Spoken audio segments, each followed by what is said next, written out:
Hi. So my question is, there are many people that misunderstand Islam or what the Quran says because of the language.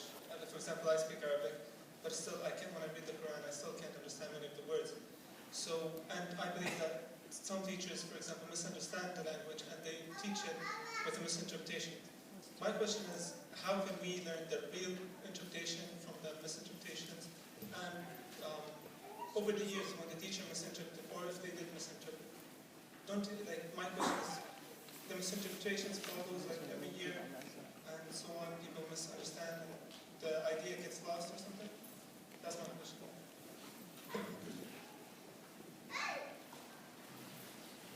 Do you mind just giving us the question, one concise? There's a lot, there's a lot to unpack there, but just one. Basically, the misinterpretation of the Quran or the teachings of Islam. Some people, like me growing up, a lot of teachers taught me different things, and each one had his own interpretation or his own teaching.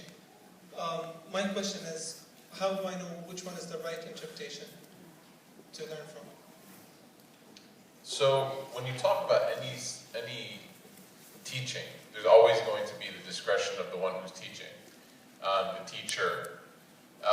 When it comes to divine text, this is particularly challenging because the goal of the divine text is to deliver it as much as possible with the authentic meaning. And this is one place where Islam has a very unique characteristic in that the text is still preserved, letter by letter, sound by sound, in the same exact form in which the Prophet Muhammad received it. That the question of whether or not that was maintained is not a valid question. The only question that's left is, do you believe that it was from God? And so we know without a shade of a doubt that text remains the same.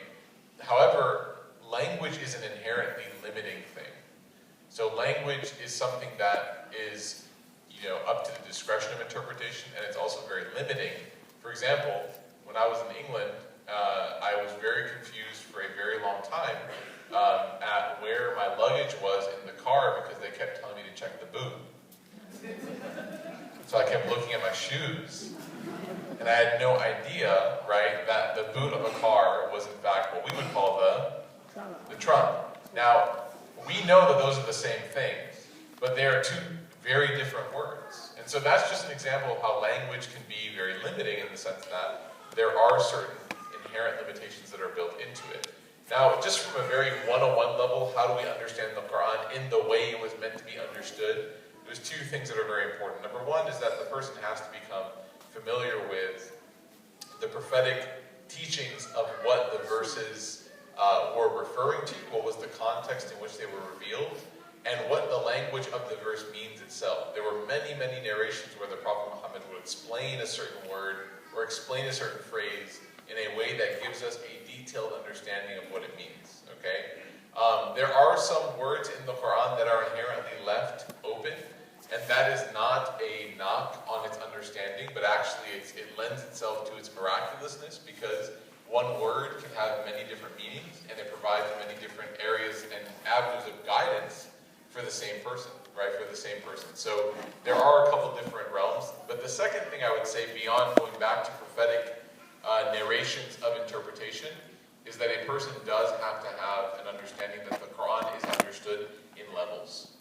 At the very basic, anyone can pick up a translation of the Quran and understand the very basic of its message, which is that God is one, worship Him alone, don't worship anything else, not your ego, not money, not idols, and that Muhammad is the final messenger in a long line of messengers, and there are certain codes of conduct and character. Right? That's the basic message. Anyone can get that. But just like as you study the English language more, you begin to understand, classics in a better way.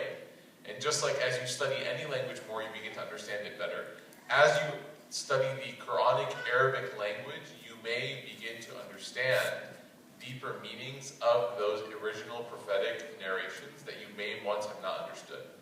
That's all to say that just as the Quran is, it is with any other literature, that there are levels of understanding, right? And so it's not necessarily differences in interpretation, as there might be levels and different applications of those interpretations. That in and of itself is a very advanced science, but the very basic that everyone needs to leave here knowing is that the Quran is accessible to everybody in its essential meaning. Okay? God knows best. Do you want to add anything?